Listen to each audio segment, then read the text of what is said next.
tiesiai. Eikite tiesiai. Judėkite pirmyn. Pasiekę sieną, eikite tiesiai. Pasiekę sieną, drąsiai eikite tiesiai.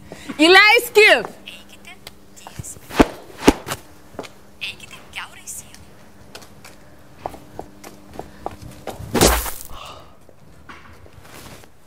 Jums tikriausiai kyla klausimai, ką aš čia veikiu ir kodėl bandžiau pereiti kiaurai sieną. Pastato sargas sakė, kad mane visi namie, bet aš turiu kiek kitokią versiją. Per didelis pasitikėjimas dirbtiniu intelektu. Kodėl mane išdavei, virtuali asistentė? Eikite tiesiai. Neįtikėtinas įžulumas, ką?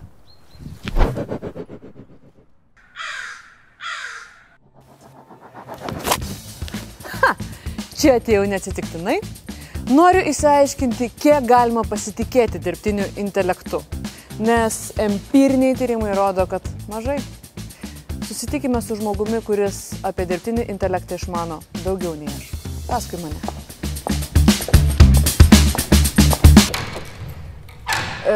Aplinkui.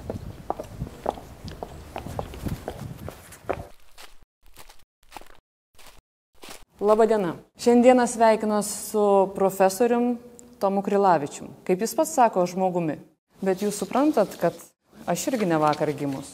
Ir tikriausiai nesupyksite, jeigu nepulsiu strimgalviais tikėti jūsų teigimu. Jeigu tikrai esate žmogus, nekils problemų. Žinoma, aš netgi pritariu jūsų tokiam įtarumui.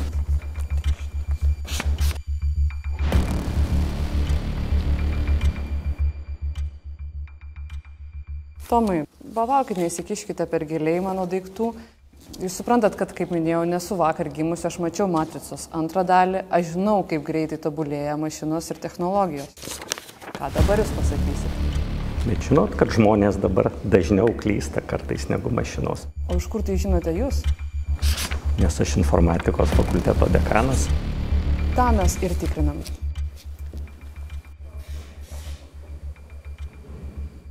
Galiu? Aš negaliu patikėti, bet visiškai kaip žmogus. Kas yra dirbtinis intelektas? Dirbtinis intelektas iš tikro apibrėžimų yra labai daug. Jeigu toks labai bendras apibrėžimas, tai yra sistemos, tai gali būti, žinoma, po apačia kažkur tai informacinių technologijų kažkas, tai stovės programinė įranga, bet sistema, kuri gali imituoti žmogaus elgesį, kuris stebi aplinką, turi tikslą ir to tikslo pagrindu priima sprendimus. Koks jos tikslas? Tokį, kokį mes užduosim. Bet visa tai yra aprašyta tik matematiškai. Tai yra, jinai neturės kažkokio tai tikslo, kurio tu negali užrašyti kaip formulės. O kuo skiriasi žmogaus intelektas nuo dirbtinio intelekto? Aš tai gal net sakyčiau, kad nėra jie labai net ir panašus iš viso. Žmogaus intelektas iš tikro nelabai aišku, kas tai yra net. Sudedam žmogaus intelektą ir emocijas, ir kažkokias įžvalgas, gebėjimą mokytis, savarankiškumą, tam tikrą etiką, labai daug visokių aspektų.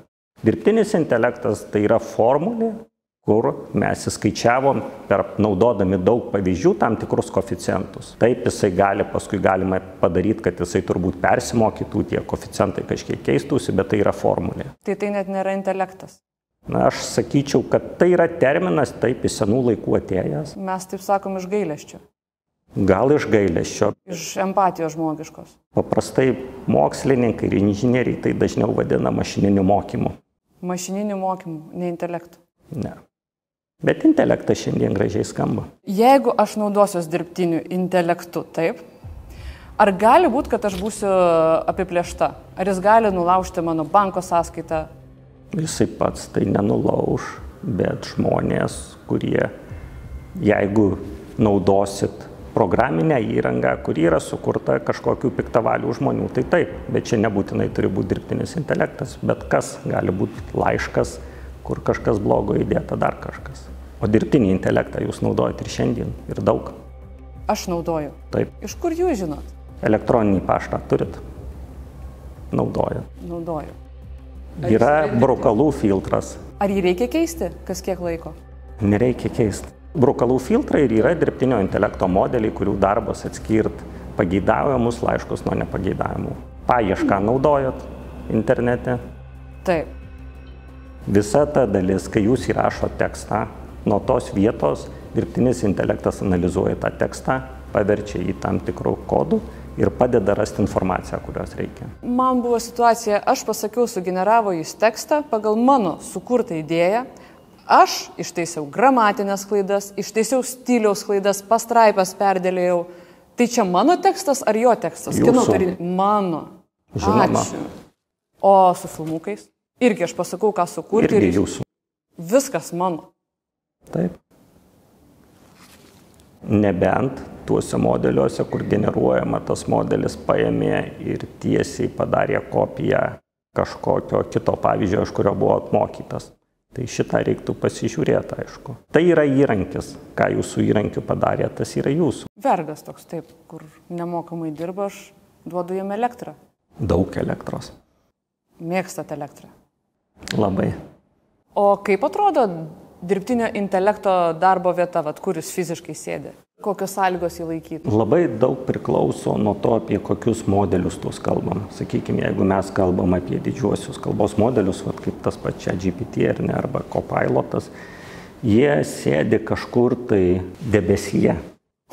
Yra serveriai, žinoma, tie serveriai gali būti geografiškai bet kur, Lietuvoje, Amerikoje, kažkur tai Europoje, dar kažkur. Tiksliai mes tikrai nežinosim, kurioje vietoje gali būti per vienas uždavinys sprendžiamas vienoje vietoje, kitas kitoje. Bet paprastai stovi tokiuose dideliuose duomenų centruose tie modeliai, kažkur nutolę ir internetu mes komunikuojam su jais. Nukeliauja duomenys, jie atsiunčia atsakymą. Mažas modelis, jisai gali būti ir pas mus telefone arba kompiuteryje, kur kažkokius mažesnius dalykus reikia įvertinti, paskaičiuoti. Dirbtinis intelektas geba sugeneruoti vaizdus, kurie gali būti labai realistiški, ar ne? Aš jums parodysiu nuotraukas ir vienoje iš jų, tik vienoje, yra mano pusbrolis Algis.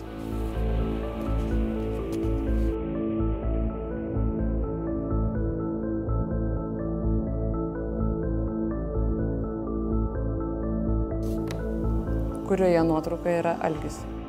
Dešiniai. Ne vienoj nuotraukoje, jos abi yra sukurtos dirbtinio intelekto. Kaip jūs patartumėt, kaip mum apsisaugoti nuo tokių vaizdų, kur sukurti to dirbtinio intelekto, kad taip, kad net mama savo vaiko net pažįsta? Mama, rimtai? Turbūt 100% apsaugos nėra ir nebus. Irgi vėl lieka tas pats kritinis mąstymas ir pasitikslint, ar tikrai taip galėjo būti, kaip ten pavaizduota.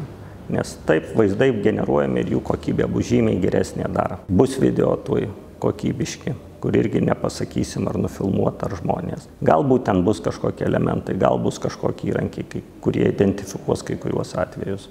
Bet tikrai mes nežinosim, kaip pagamintas tas vaizdas. Aš truputėlį jūs apgavau. Mano pusbrolis ir nėra Algis. Mano dėdė yra Algis. Ir čia nebuvo jų nuotraukų, kaip sakiau.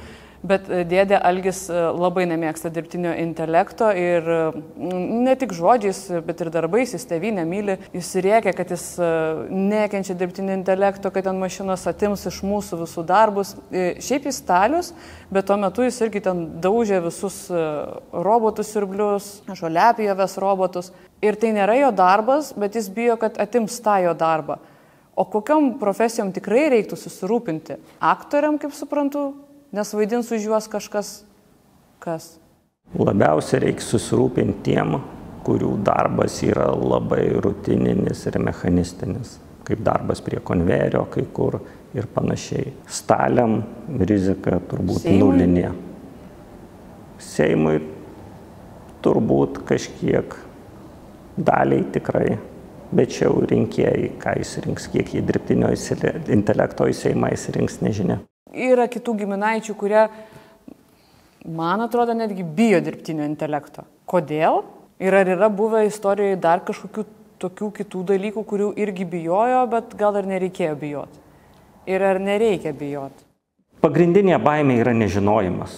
Ten, kur žmonės jį naudoja ir net nesusimasto, kad jis yra, jie jo nebijo. Visi naudojasi elektroniniu paštu, Google paieška. Taip. Visi fotografuoja su telefonu, kur dauguma atvejų dirbtinis intelektas pagerina tas nuotraukas. Nereikia galvoti, kad mes čia tokie geri fotografai. Yra pagalba. Naudojasi žmonės navigacija viena ir kita ir dažniausiai to nebijo. Bet jie dažniausiai tada net nesusimasto. Tai vat, kur tas sprendimas yra kokybiškai padarytas, įdėtas, mes jo nejaučiam, tada viskas gerai. Žmonės bijo tokio kažkokio abstraktaus baubo dirbtinio intelekto, kuris kažką padarys, bet kurio nėra ir galbūt tokio jo ir nebus. Arba mes įprasim prie jo vis daugiau atsiradimo įvairiose vietose.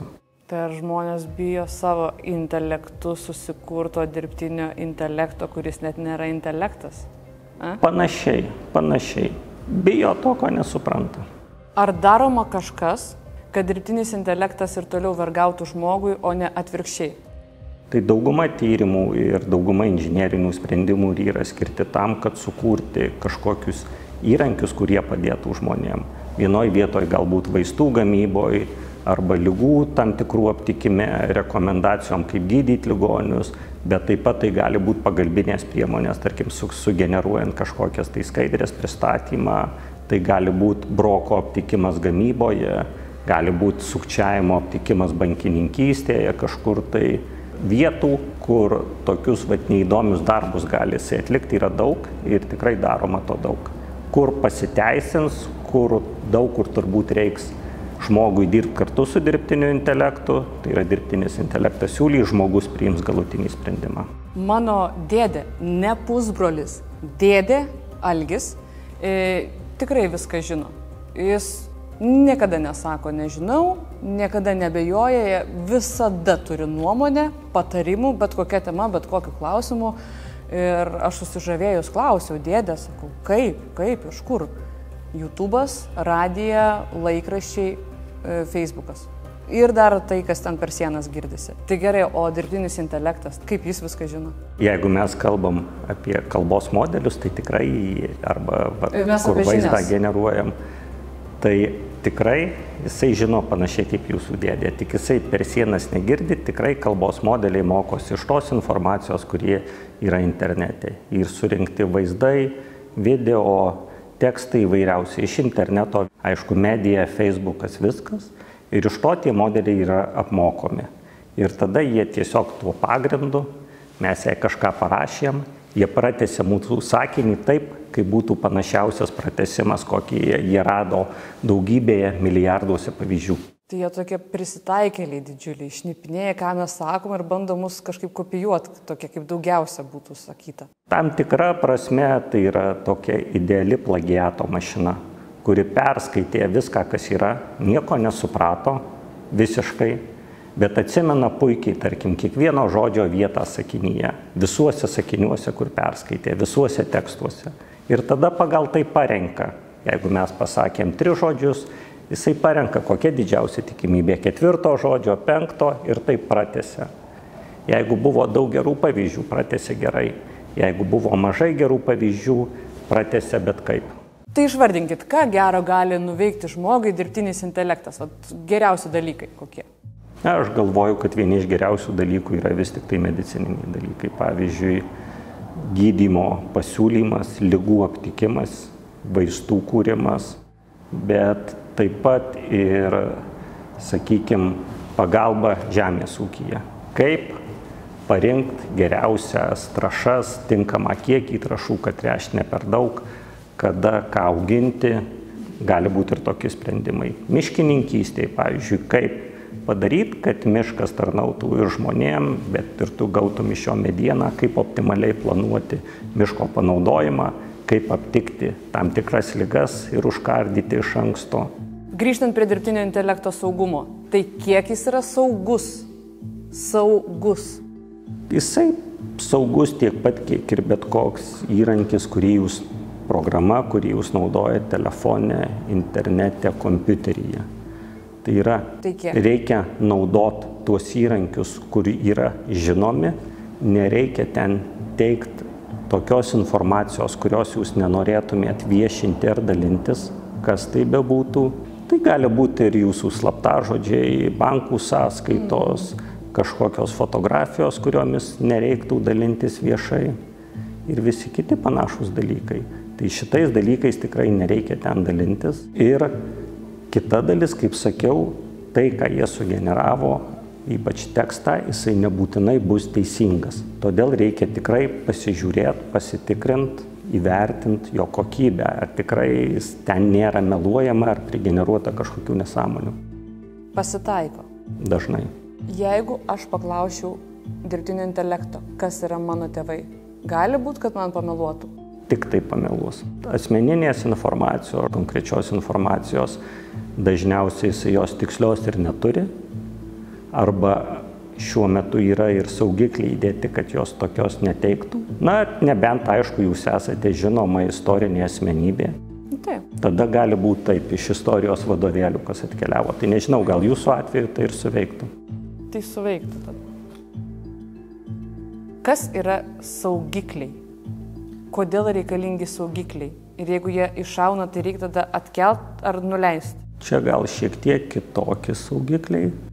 Tai iš tikrųjų, jie aišku yra daugiau įvairios programinės įrangos, bet dirbtinio intelekto modeliuose irgi, kad žmonės, nesąžiningi žmonės, nepiknaudžiautų, generuodami arba netinkamus vaizdus, arba bandydami kažkokią negerą informaciją, tekstą sugeneruoti. Tai yra tam tikri saugikliai įdėti, kad, pavyzdžiui, neteikti informacijos būtent apie asmenis kažkokius, kurie nenori, kad jo informacija apie juos būtų dalinamasi.